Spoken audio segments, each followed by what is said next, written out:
Good morning. Today's January 24th, and this is one of those videos that I had recorded in 2024, but I deleted it because I was revealing where a weirdo, crazy person could hunt me down at. So we don't want that happening, do we? So January 24th, today's 2025. And we're reading Exodus 9, verse 1. Okay, then the Lord said to Moses, "Go to Pharaoh and say to him, 'This is what the Lord, the God of the Hebrews, says: Let my people go so that they may worship me. If you refuse to let them go and continue to hold them back, the hand of the Lord will bring a terrible plague on your livestock in the field, on your horses and donkeys and camels, and on your cattle and sheep and goats. But the Lord will make a distinction between the livestock of Israel and that of Egypt, so that no animal belonging to the Israelites will die.' The Lord set a time and said, 'Tomorrow the Lord will do this in the land.' And the next day the Lord did it. All the livestock of the Egyptians died, but not one animal belonging to the Israelites died. Pharaoh sent men to investigate and found that not even one of the animals of the Israelites had died. Yet his heart was unyielding, and he would not let the people go. Then the Lord said to Moses and Aaron, 'Take handfuls of soot from a furnace and have Moses toss it into the air in the presence of Pharaoh. It will become fine dust over the whole land of Egypt, and festering boils will break out on men and animals throughout the land.' So they took soot from a furnace and stood before Pharaoh. Moses tossed it into the air, and festering boils broke out on men and animals. The magicians could not stand before Moses because of the boils that were on them and on all the Egyptians. But the Lord hardened Pharaoh's heart, and he would not listen to Moses and Aaron, just as the Lord had said to Moses. Then the Lord said to Moses, 'Get up early in the morning, confront Pharaoh, and say to him, "This is what the Lord, the God of the Hebrews, says: Let my people go, so that they may worship me.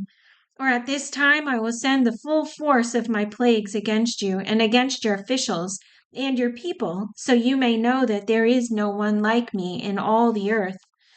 For by now I could have stretched out my hand and struck you and your people with a plague that would have wiped you off the earth. But I have raised you up for this very purpose, that I might show you my power and that my name might be proclaimed in all the earth. You still set yourself against my people and will not let them go. Therefore, at this time tomorrow, I will send the worst hailstorm that has ever fallen on Egypt from the day it was founded till now. Give an order now to bring your livestock and everything you have in the field to a place of shelter, because the hail will fall on every man and animal that has not been brought in and is still out in the field, and they will die.' Those officials hear the Lord. Hold on, battery saver is on. Wait.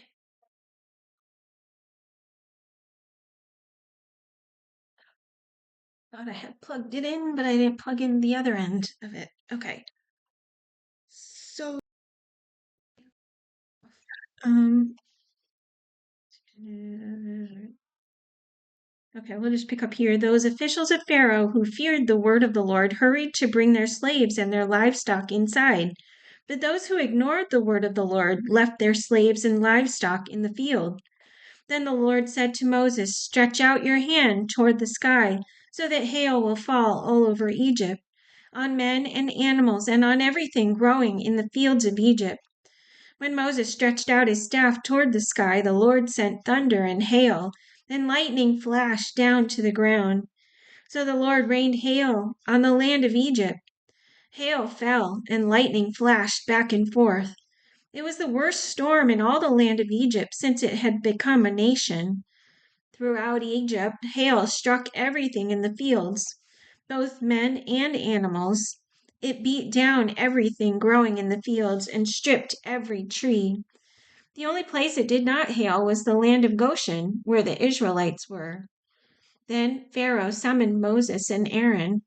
"This time I have sinned," he said to them. "The Lord is in the right, and I and my people are in the wrong. Pray to the Lord, for we have had enough thunder and hail. I will let you go. You don't have to stay any longer." Moses replied, "When I have gone out of the city, I will spread out my hands in prayer to the Lord. The thunder will stop and there will be no more hail, so you may know that the earth is the Lord's. But I know that you and your officials still do not fear the Lord God." The flax and barley were destroyed, since the barley had headed, and the flax was in bloom. The wheat and spelt, however, were not destroyed, because they ripened later. Then Moses left Pharaoh and went out of the city. He spread out his hands toward the Lord.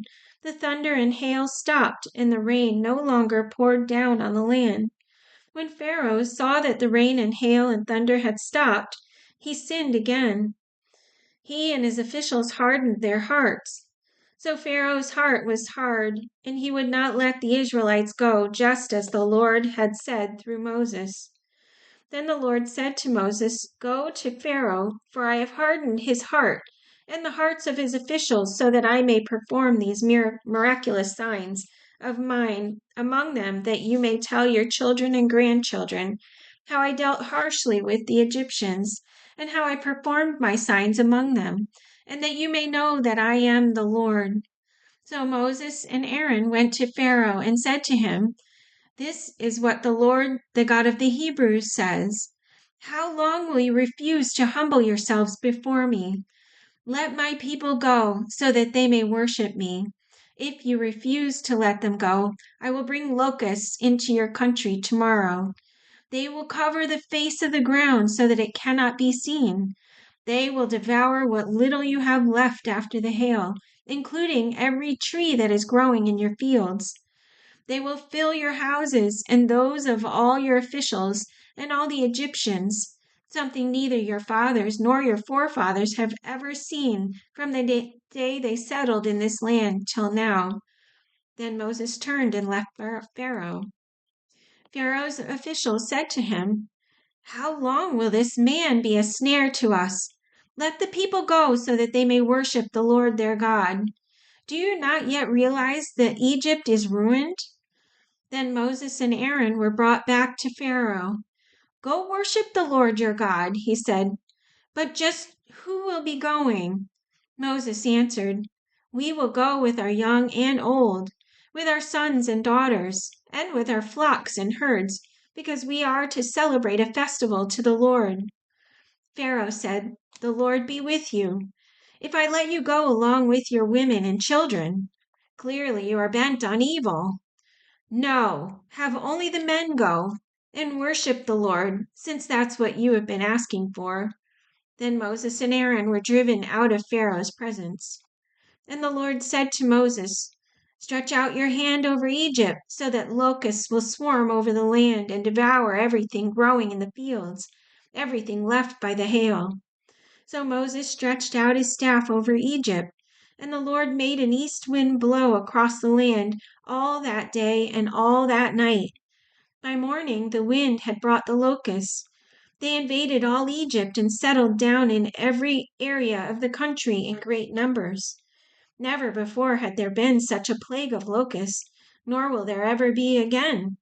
They covered all the ground until it was black. They devoured all that was left after the hail, everything growing in the fields and the fruit on the trees. Nothing green remained on tree or plant in all the land of Egypt. Pharaoh quickly summoned Moses and Aaron and said, "I have sinned against the Lord your God and against you. Now forgive my sin once more, and pray to the Lord your God to take this deadly plague away from me." Moses then left Pharaoh and prayed to the Lord. And the Lord changed the wind to a very strong west wind, which caught up the locusts and carried them into the Red Sea. Not a locust was left anywhere in Egypt. But the Lord hardened Pharaoh's heart, and he would not let the Israelites go. Then the Lord said to Moses, Stretch out your hand toward the sky so that darkness will spread over Egypt, darkness that can be felt. So Moses stretched out his hand toward the sky, and total darkness covered all Egypt for 3 days. No one could see anyone else or leave his place for 3 days. Yet all the Israelites had light in the places where they lived. Then Pharaoh summoned Moses and said, "Go worship the Lord. Even your women and children may go with you. Only leave your flocks and herds behind." But Moses said, "You must allow us to have sacrifices and burnt offerings to present to the Lord our God. Our livestock too must go with us. Not a hoof is to be left behind. We have to use some of them in worshiping the Lord our God, and until we get there, we will not know what we are to use to worship the Lord." But the Lord hardened Pharaoh's heart, and he was not willing to let them go. Pharaoh said to Moses, "Get out of my sight. Make sure you do not appear before me again. The day you see my face, you will die." "Just as you say," Moses replied. "I will never appear before you again." Now the Lord had said to Moses, "I will bring one more plague on Pharaoh and on Egypt. After that, he will let you go from here, and when he does, he will drive you out completely. Tell the people that men and women alike are to ask their neighbors for articles of silver and gold."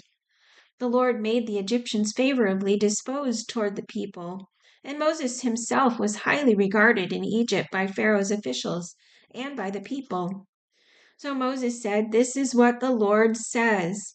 About midnight, I will go throughout Egypt. Every firstborn son in Egypt will die, from the firstborn son of Pharaoh, who sits on the throne, to the firstborn son of the slave girl who is at her handmill, and all the firstborn of the cattle as well. There will be loud wailing throughout Egypt, worse than there has ever been or ever will be again. But among the Israelites, not a dog will bark at any man or animal. Then you will know that the Lord makes a distinction between Egypt and Israel. All these officials of yours will come to me, bowing down before me and saying, 'Go, you and all the people who follow you.' After that I will leave." Then Moses, hot with anger, left Pharaoh. The Lord had said to Moses, "Pharaoh will refuse to listen to you, so that my wonders may be multiplied in Egypt." Moses and Aaron performed all these wonders before Pharaoh, but the Lord hardened Pharaoh's heart, and he would not let the Israelites go out of his country. Okay, that's it for today. I miss reading. I enjoy that. All right, that's it, and we'll see you tomorrow. Have a great day.